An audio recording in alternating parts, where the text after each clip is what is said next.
aprovecharíamos nuestro diálogo y después, si tienen a bien, compartiríamos un cuestionario que estamos desarrollando para facilitar al profesorado, pero sobre todo a lo que se denomina hoy en día líderes pedagógicos, la oportunidad de convertir su trabajo en una verdadera investigación. Como miembros de un programa de doctorado, cada uno de ustedes, permítanme que haga una introducción, y tenía aquí una obra que les voy a mostrar. Antes la ha mostrado la doctora. Bueno, debería mostrarle también la última, que creía que la tenía aquí. Esta es una obra clásica que hicimos sobre metodología para realizar proyectos y tesis doctorales, que aún tiene una gran vigencia y que hicimos con un proyecto que nos dio el Ministerio en su día, y que en la editorial Università hemos publicado esta obra.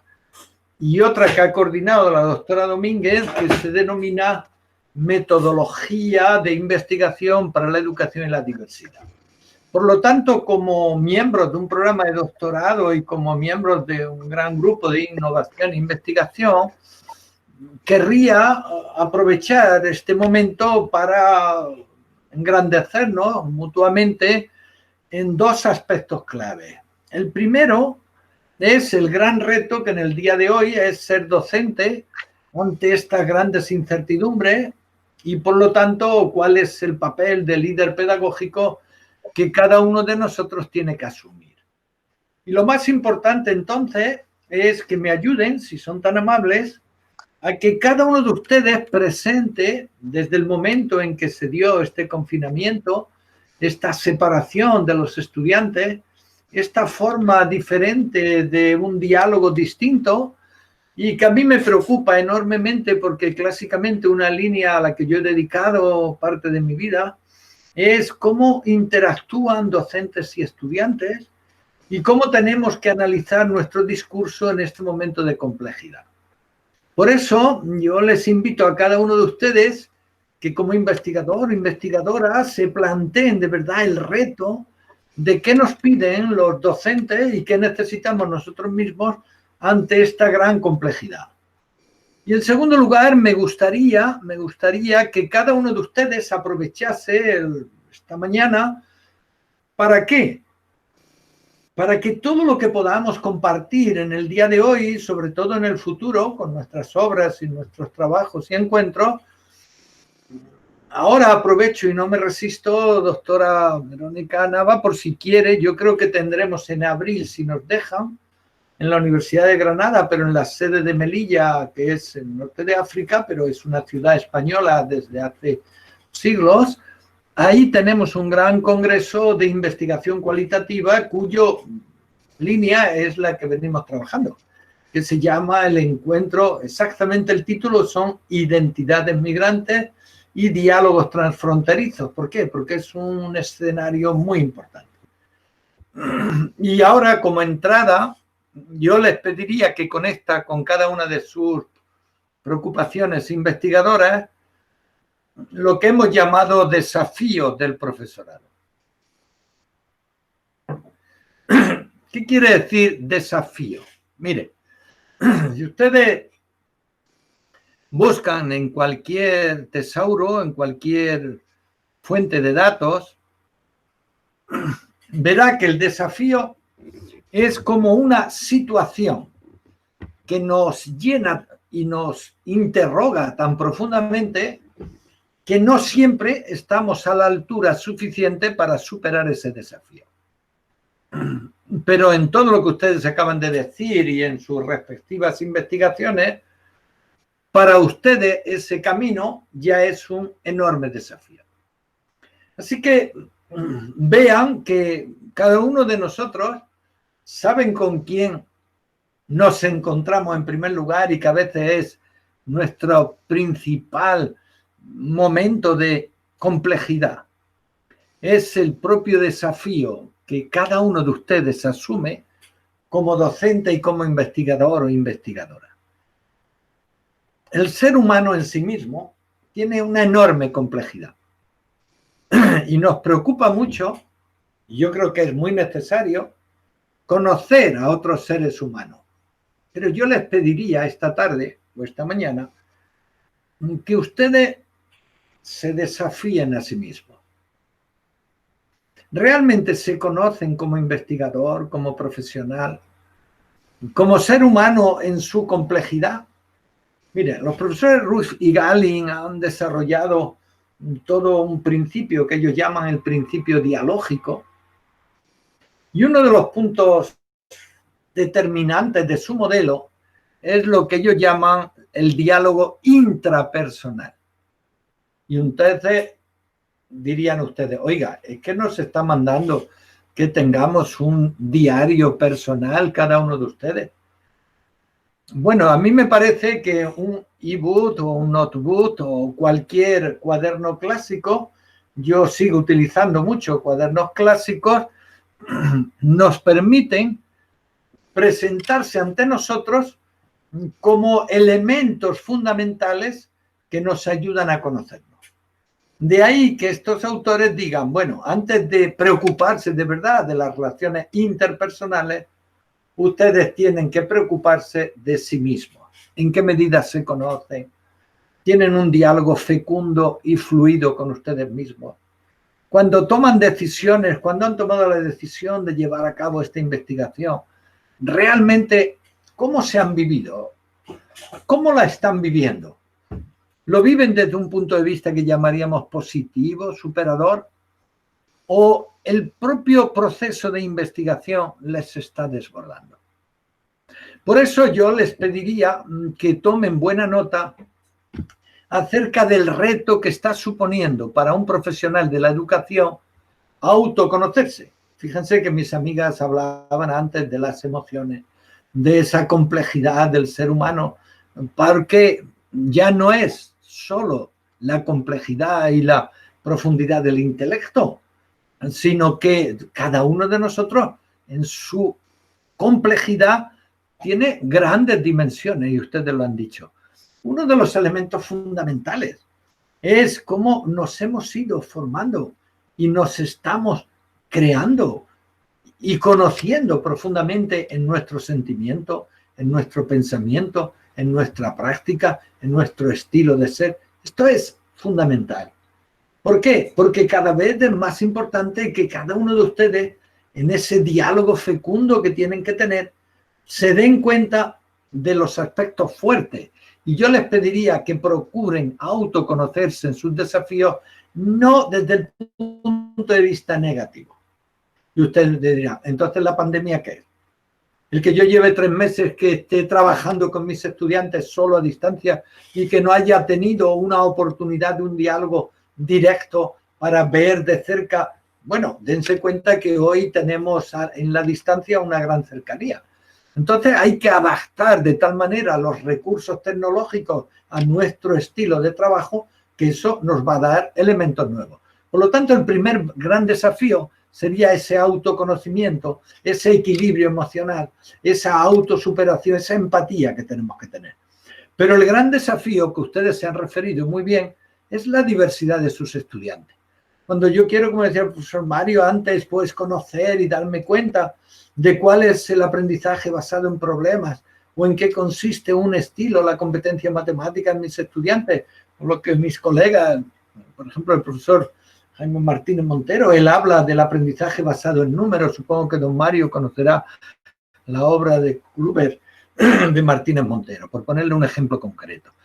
Quiere decir que si ahora nosotros asumimos, y hay una obra que ustedes pueden leer que es hacia una didáctica humanista, luego después le dejamos una bibliografía que puedan leer tranquilamente, donde lo que se tienen que plantear es, conozco de verdad a cada uno de mis estudiantes y conozco al estudiante en sus potencialidades, en su diferenciación, en su diversidad, y trabajo para una inclusión, para ese estudiante perfecto hacia que yo tengo que desarrollarme. Para nosotros en este momento de la pandemia, el intentar llegar a cada uno de los estudiantes, el sentirse cerca de ellos, el devolverles el compromiso de su autoconocimiento, probablemente, si me lo permiten, es el desafío número 1 que hemos vivido. Pero sobre todo, porque cada estudiante debe ser visto en sus potencialidades y nunca en sus limitaciones. Y esto cambia radicalmente, porque una visión humanista del ser humano nos lleva a que nada hay con más potencialidad ni valor que cada sujeto en su proceso de aprendizaje, en su proceso de formación. Ahí tienen, desde mi punto de vista, un metadesafío. Por lo tanto, desde la tutoría más académica, más personal, más profesional, en la que ustedes se estén moviendo, el aspecto clave que ahora tiene cualquier educador y sobre todo los de secundaria es este acercamiento, conocimiento y sobre todo diálogo con cada estudiante. Pero si esos dos primeros grandes retos, mi propio reto y el de los estudiantes, ya colmarían todo lo que puedo decirles, sin embargo, permítanme dos ideas más de carácter muy institucional. Ahora ustedes me dirán, oiga, es que yo tengo equipos de colaboración, pero difícilmente me veo. Bueno, ya saben que igual que hacemos en el día de la mañana de hoy, ustedes están continuamente en colaboración a través de los celulares, a través de las plataformas, a través de la red social, y entonces tenemos que darnos cuenta que probablemente el nuevo desafío que encontramos es esa nueva colaboración. Cuando no estoy inmediatamente presente, pero que tengo que colaborar, tengo que estar en mi academia, tengo que estar en el departamento del que formo parte. Y ese sí que es un desafío que nos está superando. Y en la misma medida, lo que más nos está superando, queridos amigos y amigas, es que parece como que los centros, que las comunidades educativas, como ahora lo importante es poco más o menos que la distancia para no contagiarnos, entonces tenemos un marco institucional que nos ha vuelto a superar. Y a veces uno vuelve a su institución, a su escuela, o a su universidad, o a su escuela de formación normal y se da cuenta de que a lo mejor en este tiempo no hemos mimado suficientemente ese marco institucional.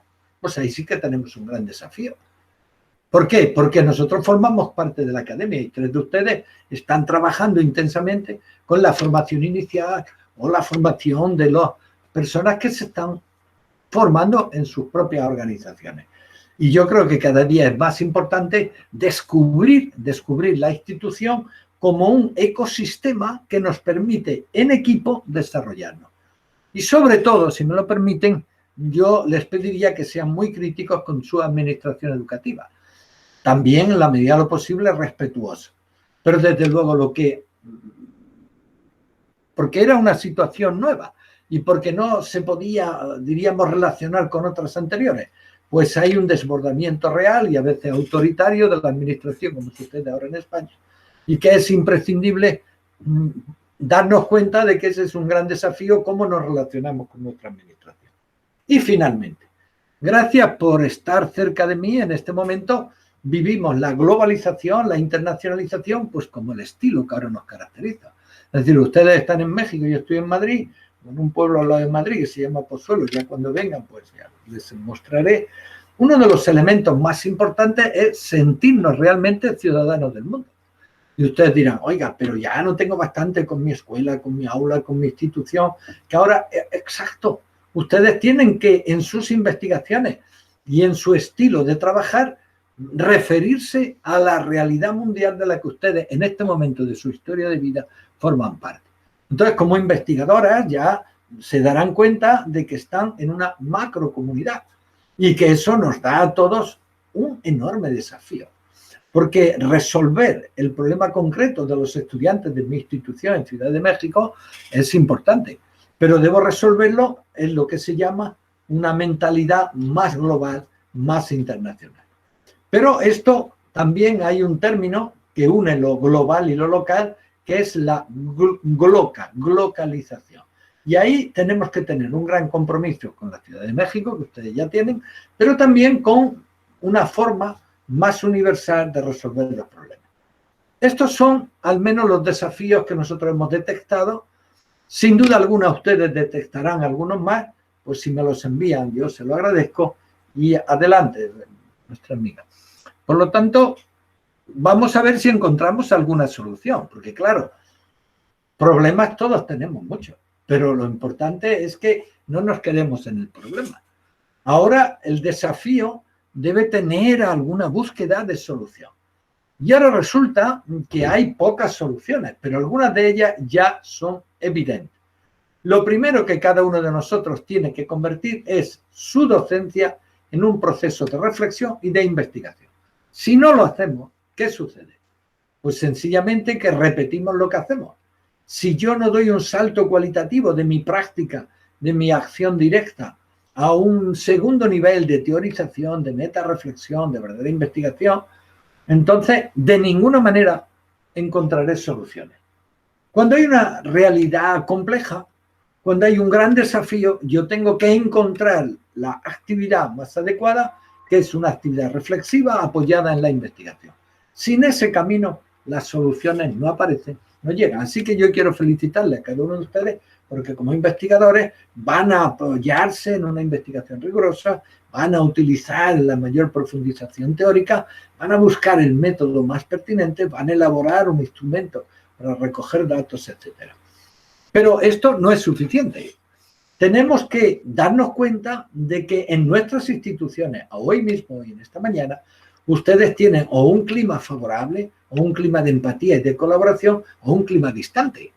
Y entonces tenemos que darnos cuenta que la construcción del clima, que es una metáfora geográfica interesantísima, porque lo que hacemos es combinar los aspectos más relevantes de un grupo humano, de un ambiente humano, y en esa complejidad actuar desde la empatía, que nos diría el profesor Roger, o desde un estilo muy colaborativo.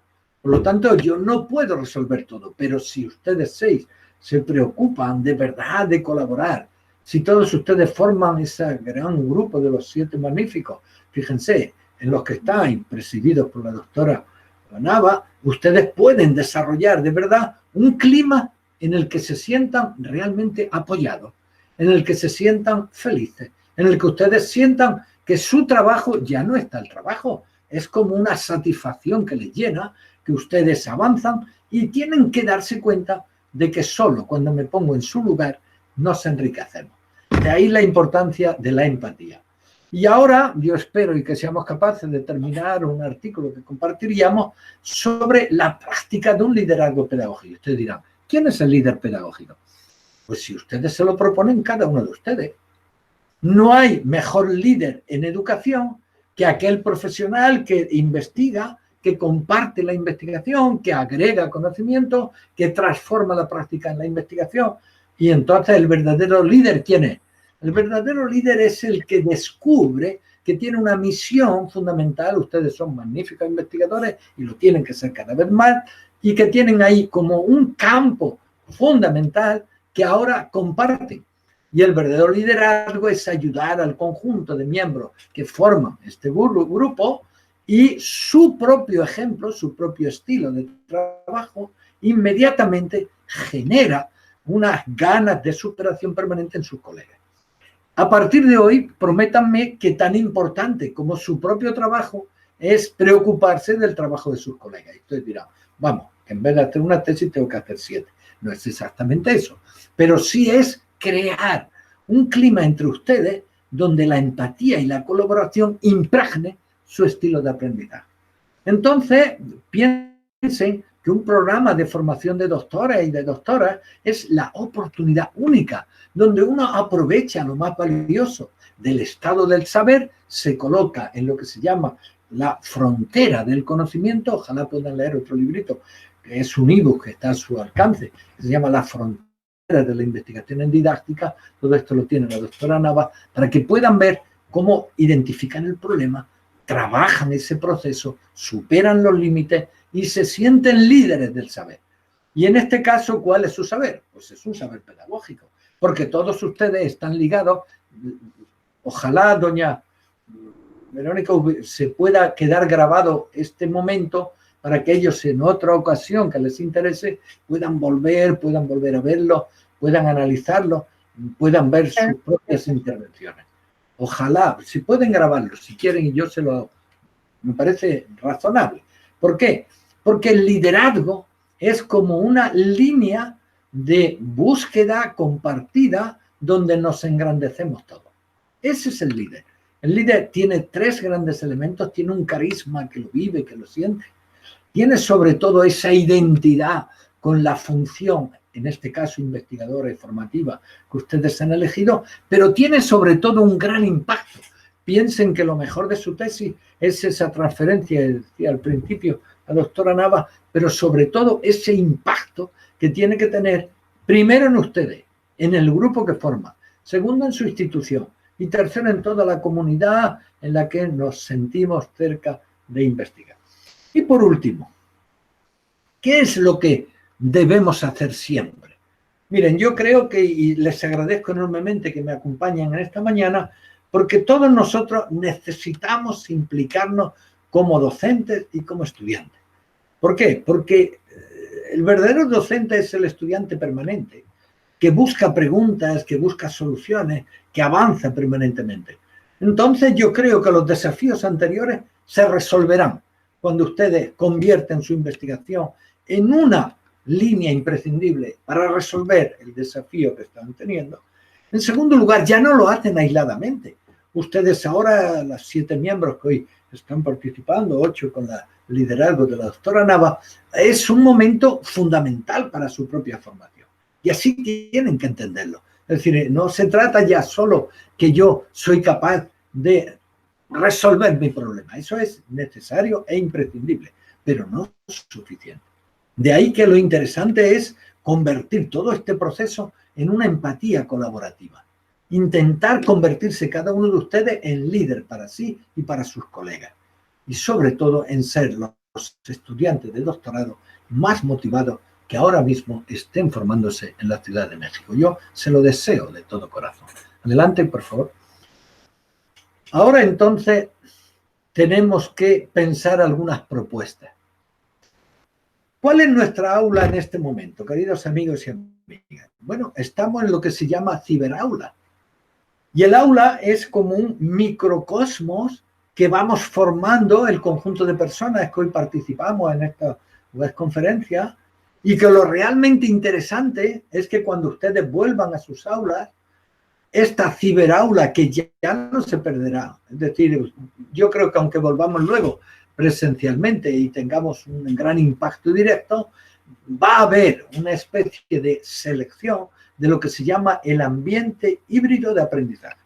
Y entonces necesitaremos que ese microcontexto de cada aula sea un espacio donde nos sintamos compartiendo. Lo primero entonces es que cada uno de ustedes mime su aula, trabaje en su aula para mejorar profesionalmente. De ahí que el binomio reflexión-acción y viceversa, actuar y reflexionar, sea como el foco fundamental que tenemos que desarrollar. En segundo lugar, en cada una de las aulas donde vayamos a trabajar, tenemos que practicar lo que Goleman llamaba el autocontrol emocional. Tenemos que vivir con esas emociones profundas, pero sobre todo deben disfrutar profesionalmente de esa situación. Y si no la viven con pasión, es decir, si no tienen una emoción profunda, si no aprovechan su propio aprendizaje desde una fuerza profunda, eso es lo que es la emoción, esa profundización, no lo van a disfrutar suficientemente. Por eso es tan importante ese asesoramiento y cooperación en pareja. Ahora, los 8 deberíamos crear 4 parejas para discutir algunos de estos puntos, seguir adelante, ver lo que es la imagen en espejo, sentirnos a gusto con la compañera o compañero que tiene un tema cercano, pero no pasa nada si esa compañera tiene un tema muy diferente del mío, porque en la metodología, en el enfoque, en los elementos del proceso de investigación siempre nos vamos a encontrar. De ahí que el elemento clave, diría el profesor Day, es generar una nueva autonomía, trabajar ese capital profesional que cada uno de ustedes tiene y construir un pensamiento profundamente indagador. Christopher Day y su equipo ha ido generando lo que él llama ese paso de avance profundo con uno mismo, y ya estamos cercanos a esa identidad con nuestra profesión. Y nosotros ahora creemos que es imprescindible un nuevo estilo tutorial, es lo que se llama la tutoría en pareja, de tal manera que yo genero una interacción didáctica en empatía y me siento muy cercano del compañero o compañera que vive situaciones o problemas muy cercanos a los que yo en este momento estoy percibiendo. En síntesis, Si yo quiero mejorar y buscar soluciones, tengo que hacerlas en el marco del aula, bien sea presencial o bien virtual, como esta que tenemos, o lo que se llama el ciberaula.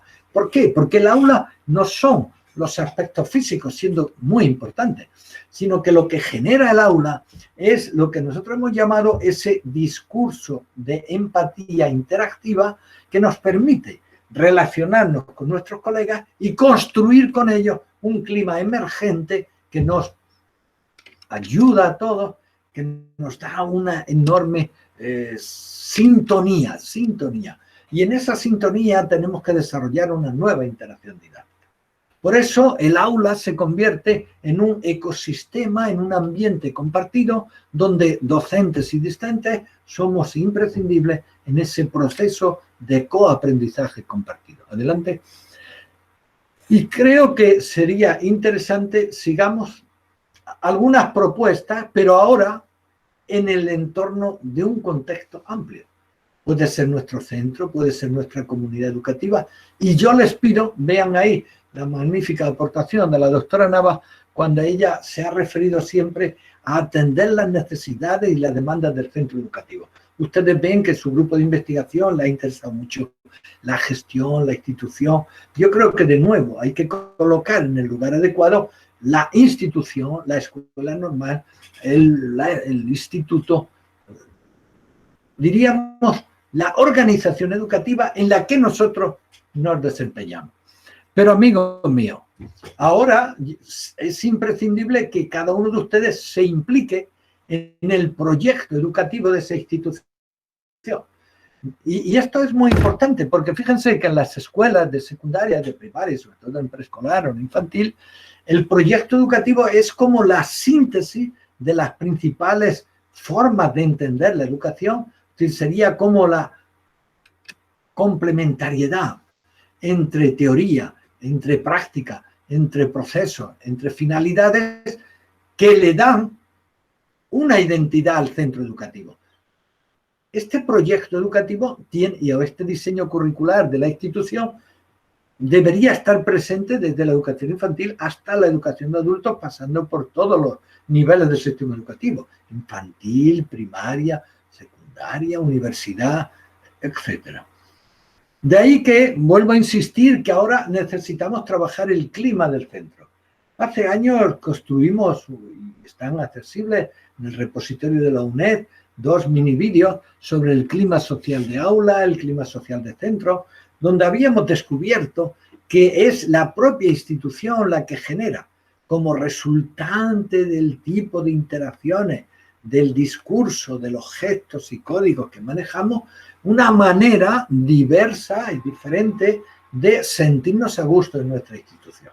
Pues bien, tenemos que tener un clima de centro cada vez más positivo, tenemos que tener proyectos abiertos a los desafíos de la globalización, tenemos que avanzar sobre todo en la glocalización, ir de lo global a lo local y de lo local a lo global. Por ello tenemos que diseñar procesos siempre en colaboración, desarrollemos redes, gracias por intervenir en Riaice o en este gran centro de investigación cualitativa, si pueden venir en abril a la Universidad de Granada, en su sede de Melilla, donde nuestra red, nuestro grupo de innovación e investigación muy cualitativo, genera nuevas formas de compromiso internacional.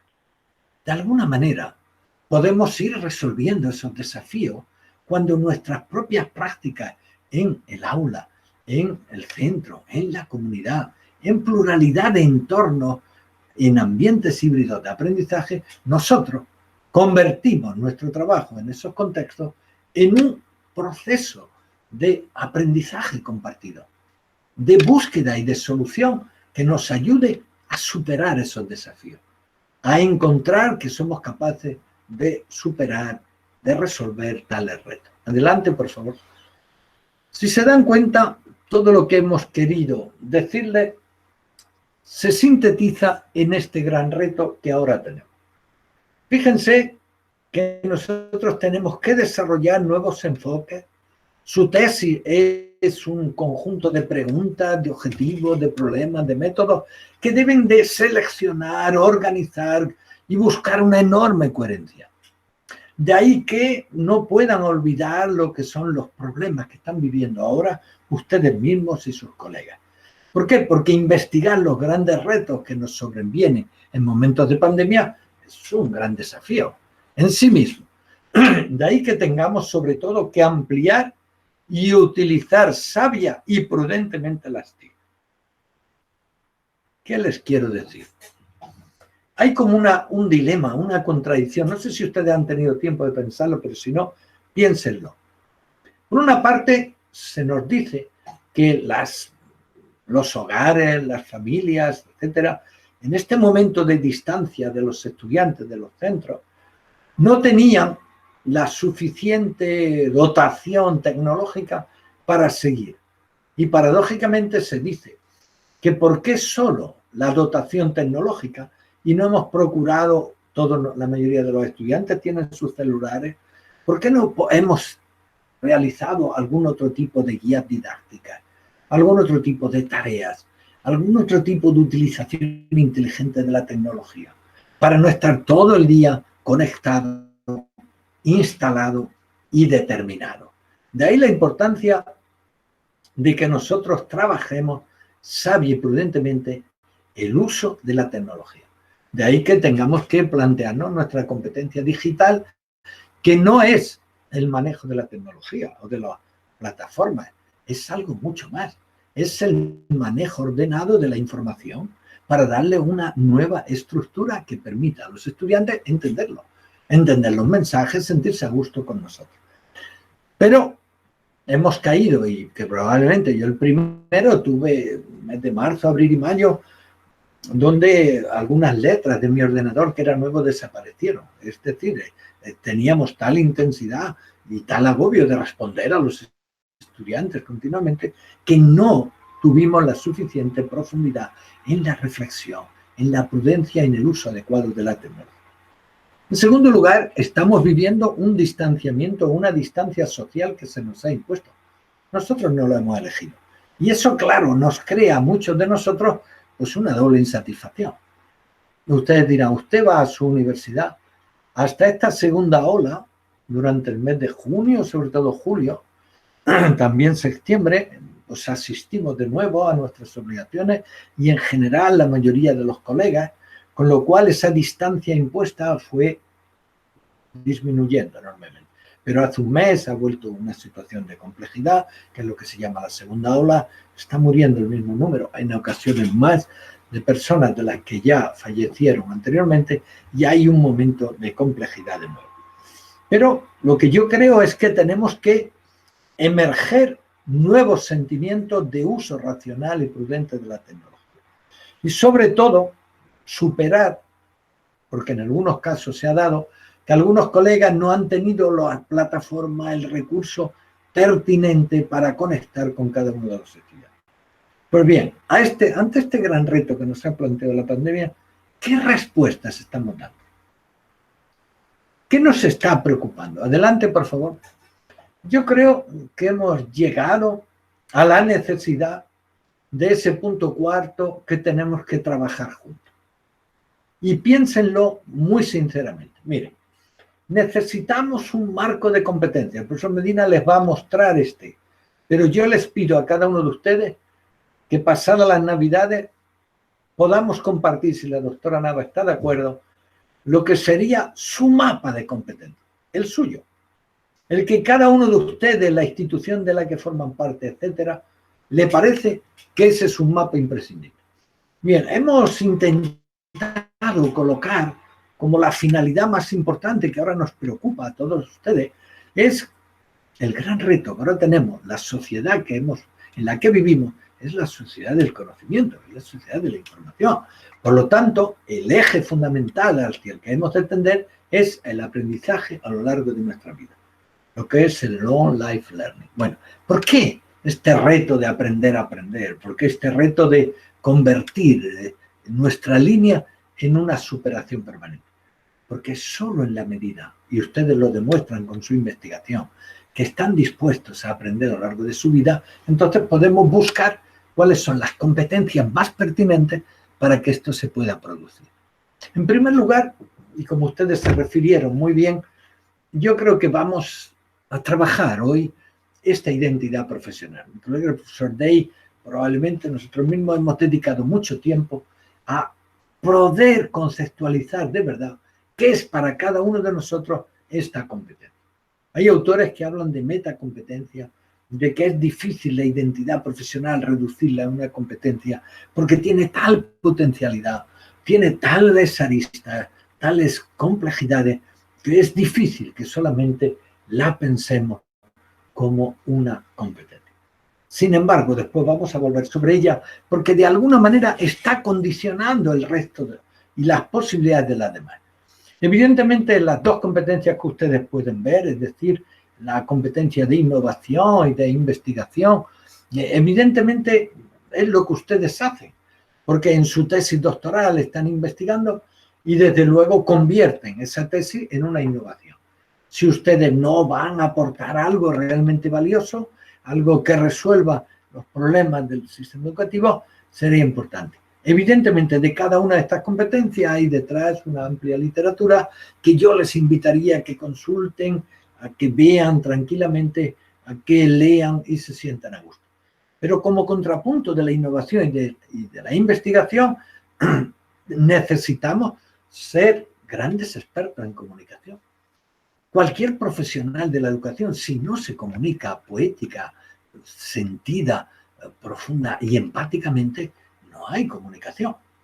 Habrá, si me lo permiten, un determinado intento, a veces ruido, que no nos permite entender el mensaje que el otro ser humano nos quiere dar. Por ello, el profesorado, los docentes en general, tienen que ser los artistas de la comunicación.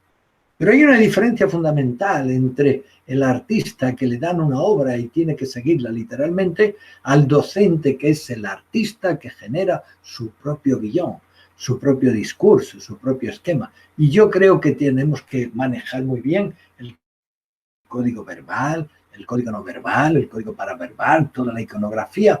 Amigos y amigas, es imprescindible que esta competencia ustedes la manejen magníficamente. Y por supuesto, al estar comprometidos con una institución, esa cultura institucional es lo que nos marca. Y nos marca porque en la medida en que potenciamos la institución, nos enriquecemos todos. Pero hay que buscar la sintonía entre el máximo respeto a cada uno de ustedes y el respeto y compromiso con la institución. Y finalmente, a mí me gustaría que cada uno de ustedes tomase conciencia, por favor, de lo que significa ser líder pedagógico. En este momento de la historia de la humanidad, en este momento de la complejidad y de las incertidumbres, necesitamos personas como ustedes que asuman desde su investigación el reto de ser líderes, de dar luz a aquellas situaciones, llamaríamos de complejidad, a veces de tristeza. Ustedes tienen que poner esperanza y emoción donde a veces hay apatía o decaimiento. Y ante eso yo les pediría que tomen buena nota. ¿Por qué? Porque el verdadero doctor o doctorando es una persona que tiene que convertirse en un líder en el saber, en el estilo de ser y en el hacer. Y por último, yo creo que esta competencia metodológica tiene una triple dimensión. Una dimensión estrictamente didáctica, que es la metodología didáctica con la que ustedes, como se han expresado magníficamente al inicio, pues son capaces de compartir lo que ya conocen, pero sobre todo, como ahora después veremos, necesitan ser grandes expertos en metodología de investigación. Y esa metodología de investigación, en su doble compromiso, en una investigación más cualitativa o más cuantitativa, nosotros quizás hemos estado con mayor intensidad por la cualitativa, pero reconocemos que ahora hacemos trabajos importantes de análisis factorial, incluso de ecuaciones estructurales, donde necesitamos acercarnos, profundizar en el análisis de datos cuantitativos y utilizar los programas correspondientes, el SPS para los datos más cuantitativos, o el NUDIS o el AQD, o el ATLAS-T para los datos más cualitativos. Por eso es tan importante esta competencia metodológica para el investigador, porque tiene que ser un gran experto en metodología didáctica y en metodología de investigación. Y sobre todo, en lo que se llama la integración o metodología mezclada o mixta o combinada. Si se dan cuenta, deben pensar sobre estas competencias. Pero seguro que hay alguna que a ustedes les encanta, que no está aquí reflejada, y yo le pediría, por favor, que se atrevan a construir su propio mapa, que ustedes ese mapa lo dialoguen con la institución en la que trabajan, formen parte del grupo de preocupación del doctorado, pero también de las instituciones con las que ustedes más se relacionan, y especialmente yo les animaría a que se comprometan, que por muy fuerte que sea el trabajo que están desarrollando en este momento, vayan mucho más allá, mucho más profundamente en el desarrollo de su tesis. Y por supuesto publiquen en este proceso, compartan lo mucho que aprenden y siéntanse a gusto dialogando y profundizando. Bueno, yo les invito como tarea a que ustedes construyan su propio mapa, lo intercambiemos y lo justifiquemos. Adelante, por favor. Si se dan cuenta, ahora entramos en la competencia que a la mayoría de ustedes les interesa mucho y sin duda alguna a quien les habla también. ¿Qué es esta competencia? Fíjense que yo, para tener una elevada identidad con mi profesión, necesito tener un compromiso integral y transformador con ella. ¿Cuál es su profesión preferente en este momento? No se lo van a creer, pero yo se lo recuerdo. Su profesión ahora es de magníficos investigadores. El doctorado no es otra cosa que un programa de formación de investigadores, de investigadoras. Y en ese momento es cuando ustedes deben sentir que su compromiso y su profesión es mejorar los problemas de investigación, mejorar los propios métodos, diseñar instrumentos con la óptima validez, trabajar mucho la fiabilidad de esos instrumentos, pero sobre todo lo que es la credibilidad de los instrumentos que elaboramos. Pero ante todo, mi identidad tiene que verse reflejada en un estilo de indagación, de reflexión propia, con la que yo afronto mi problema de investigación. Y la identidad es un modo riguroso y creativo de responder a las demandas de esta sociedad compleja y de este momento de pandemia que nos ha tocado vivir. ¿Qué es lo esencial? Yo mejoro la identidad cuando respondo al verdadero reto que el futuro me plantea en cuanto a mis creencias, mis expectativas y mis modelos de profesión. Por lo tanto, tenemos que analizar cómo vivo la investigación, cómo la disfruto, cómo me siento profundamente realizado. Amigos míos, si alguien no se está sintiendo realizado, párese un momento, analícese, tome conciencia y dése cuenta de que tiene que avanzar en ese proceso de realización. Adelante, por favor. Por lo tanto, yo creo que estamos en un momento clave.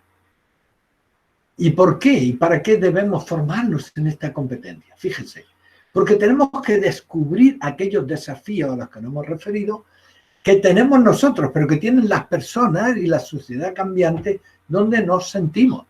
¿Por qué? Porque ahora tenemos como educadores, como investigadores de la educación, como líderes pedagógicos, que intentar que nuestros hallazgos, nuestros problemas, nuestras preguntas contribuyan a resolver esos problemas. Y por lo tanto tenemos que interrogarnos continuamente para asumir de una manera crítica la profesión docente. Y también la profesión de investigador o investigadora que ustedes han asumido. Y tienen que descubrir nuevas respuestas a los retos que la educación tiene. Yo creo que lo que marca la diferencia entre el que está gozando de la profesión de educador o educadora y el que no lo goza, es porque ha descubierto elementos intrínsecos y lo vive profundamente y tiene una creencia profunda de que la tarea educadora en sí misma es gratificante, es transformadora, es generadora de esa nueva realidad social a la que todos estamos llamados. De ahí entonces que cada uno de ustedes debe replantearse y autoanalizarse, como decíamos al principio, en su propia relación intrapersonal. El haber elegido este camino de elaboración de tesis, el estar centrado en la preocupación con mis colegas de engrandecer el conocimiento, esto me satisface. ¿Ha significado para mí la gran aportación? ¿O todo lo contrario? De ahí que yo les pido a cada uno de ustedes que respondan a esta pregunta. ¿Para qué hemos de formarnos en esta competencia? Si ustedes analizan el proceso que han vivido en los últimos meses, si ustedes toman conciencia del camino que han seguido en la elaboración de su tesis, si ustedes analizan la relación de su problema, de sus preguntas, con el estado de la cuestión, con el estado del arte, con la investigación previa que sobre su tema ya existe, se darán cuenta de algo importantísimo, que ustedes ya están formando parte de esa comunidad y ustedes están invitados a avanzar en ese conocimiento y ustedes están invitados a comprometerse y ofrecer su propio punto de vista. En eso consiste avanzar en la identidad profesional.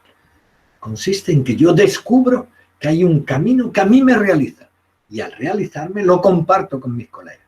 Y al compartirlo tiene mayor proyección sobre las instituciones y sobre los docentes.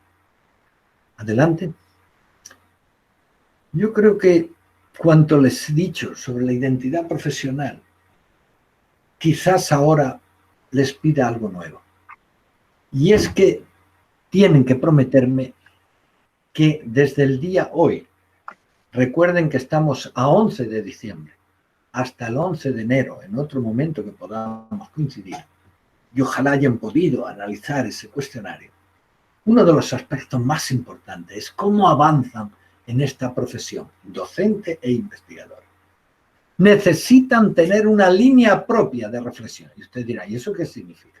Significa que tienen que optar por una transformación continua como profesionales de la educación. Porque el foco prioritario para todos nosotros es una nueva visión de la educación, en este momento de complejidad. Y tienen que descubrir una visión propia de autodesarrollo y de avance como profesionales. Descubran su propia visión. Siéntanse profundamente autónomos. Pero sobre todo lleven a cabo prácticas docentes realmente innovadoras, no repetitivas, sino que ofrezcan un pensamiento nuevo, se sientan abiertas a ese saber y sobre todo avancen en el dominio de las restantes competencias. Hay una estrecha relación entre mi avance en la identidad con mi profesión, con mi avance en la investigación, con mi avance en la innovación, con mi avance en el liderazgo y en la empatía. Hemos descubierto que cuando un docente quiere mejorar, tiene que hacerlo en un mapa de competencias. No es posible en una sola, tenemos que ver esa visión holística, interrelacionada, complementaria, que es clave. Adelante. Se trata entonces, si ustedes toman nota, de una cuestión clave. Por primera vez, nadie, ni yo, ni la doctora Nava, nadie puede sustituirle a cada uno de ustedes en su modelo de autoformación. Y en ese paso de trabajo en pareja, en procesos de conformación. Por lo tanto, tienen que definir su propio proceso de reflexión y de autosuperación continua. De un trabajo compartido de buenas prácticas en parejas, en equipos, en comunidades. Y sobre todo, tienen que definir la docencia como un proceso y un verdadero problema de investigación. Por eso, esta relación entre innovar e investigar está enormemente ligada. Y si ustedes colocan entre innovación e investigación la evaluación, amigas que les interesa tanto la evaluación, se darán cuenta de que esa trilogía es clave para mejorar la propia docencia. Adelante. Hemos visto entonces aspectos importantes, pero nada tan importante como que ustedes engrandezcan el saber. Adelante, doctora Nava. Se trata, mis queridos amigos y amigas, de investigar nuestra práctica profesional, pero sobre todo, ¿cómo procedemos? Yo creo que necesita cada una de ustedes, cada persona que hoy nos acompaña, de tomar alguna práctica profesional relevante y plantearse este esquema. ¿Cómo procedemos? Hemos de seleccionar periódicamente alguna actuación profesional singular y de verdadera relevancia. No podemos crear saber en la docencia en abstracto. Necesitamos seleccionar periódicamente alguna actuación profesional. En segundo lugar, hemos de convertir nuestra práctica en un objeto de reflexión, por lo tanto, de investigación. Yo descubro esa verdadera relevancia de la práctica y inmediatamente la transformo en una investigación. tengo que orientar esta investigación desde modelos educativos, desde modelos de innovación. Es decir, se trata de que la práctica esté orientada por la teoría y necesitamos modelos teórico-prácticos que nos ayuden a entender nuestra docencia. Y sobre todo, yo la metodología que más utilizo es el estudio de caso. Métodos integrados apoyados en estudios de caso. ¿Por qué? Porque la realidad de nuestros problemas educativos es natural, compleja, está muy cercana a la teoría fundada y hemos entonces de tener una visión lo más holística y lo más profunda posible. Y finalmente tenemos que adaptar estos métodos y completarlos con la narrativa, con el grupo de discusión, con la observación perseverante, con el análisis del contenido de nuestro discurso. Se trata, si me lo permiten, de tener como foco el estudio de casos, pero continuamente enriquecido por narrativas, por grupos de discusión, por observación, y también y sobre todo por otros métodos cuantitativos donde un cuestionario validado, fiable, de gran elaboración, aplicado a una muestra representativa, nos da elementos complementarios necesarios para que ese estudio de caso en profundidad, mucho más holístico, mucho más singular, pueda a su vez contrastarse y enriquecerse con métodos más cuantitativos. Acabemos, por favor. Investigar entonces qué representa. Mire, yo querría que estas tres preguntas, como para terminar, que quiero compartir, ustedes, igual que les pedía del modelo de competencia, construyan y compartan sus propias preguntas. Mira, la primera pregunta que más nos preocupa es ¿qué implica para cada uno de nosotros la interacción didáctica en tiempos de pandemia? Esto es lo que últimamente me preocupa y me gustaría que me ayudara. Yo creo que el reto más difícil que el docente tiene ahora, por culpa de la distancia social impuesta, es que no terminamos de identificar, de conocer, de reconocer, de estar cerca de nuestros estudiantes. Y la relación educativa, la interacción didáctica es imprescindible para desarrollar procesos de enseñanza-aprendizaje de alta calidad. En segundo lugar, ¿qué principios tienen que fundamentar la educación en estos momentos de pandemia? Hay dos principios imprescindibles. Uno, el principio de equidad que nos lleva a un respeto profundo a todos los estudiantes, a ese compromiso con todos y cada uno de los seres humanos. Y otro gran principio de socialización, de cooperación fecunda entre todos los seres humanos. Este momento necesita de nosotros de una enorme solidaridad, de lo que sería todo el principio de resiliencia en el que tenemos que transformar una dificultad en oportunidad. Y para acabar, yo creo que la pregunta que como investigadores ustedes tienen que continuamente hacerse es qué métodos, qué procesos de docencia e investigación son más pertinentes en este momento de pandemia. Y yo quiero aportar alguna solución, ¿desde qué metodología?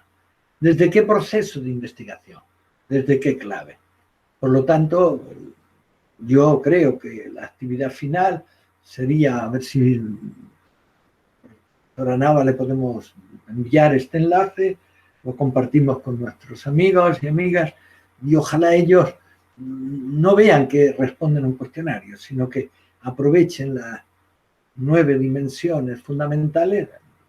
La décima es la identificación de los participantes para que ellos mismos generen sus propias preguntas, busquen la metodología y los instrumentos de investigación más adecuados.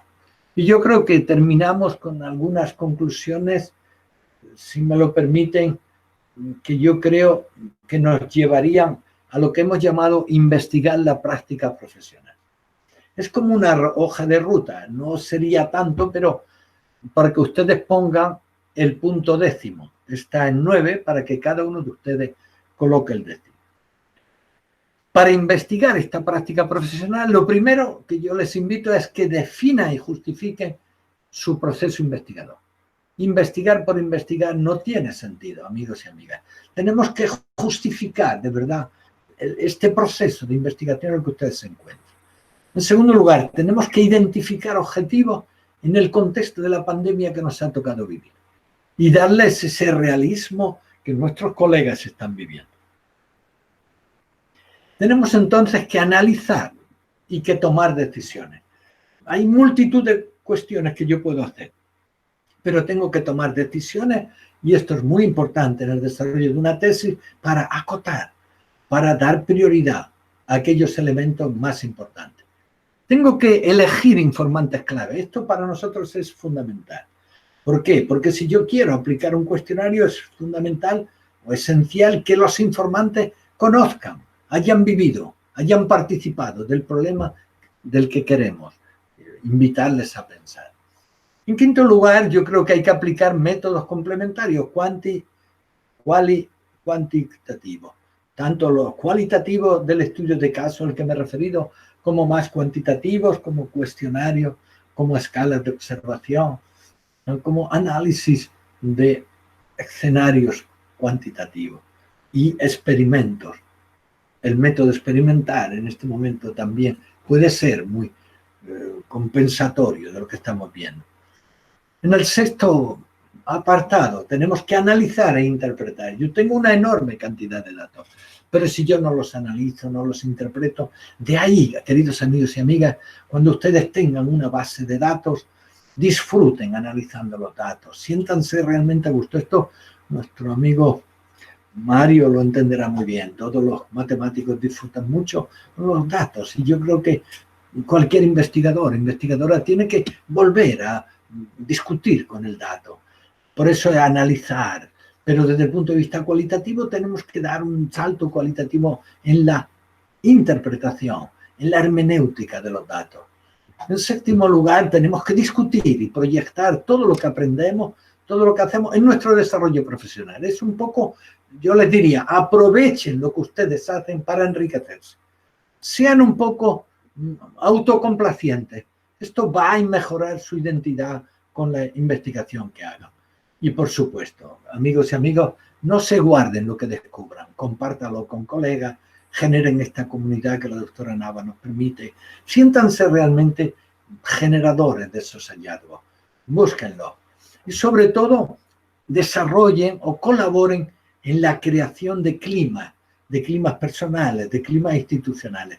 Este es un punto nodal. El grupo y las redes que hacemos no son solo para divertimento, no. Es como la oportunidad donde todos participamos, en cierto modo mejoramos. Tenemos mucho que enriquecernos. Y el décimo, la décima gran decisión, por favor, colóquela cada uno de ustedes. Me prometen que ustedes buscarán la décima y ya tienen 3 tareas: su mapa de competencias, sus grandes preguntas y sus claves para investigar. Si me lo permiten, a modo de, más que conclusiones, de reflexiones para invitarles a un diálogo inmediatamente.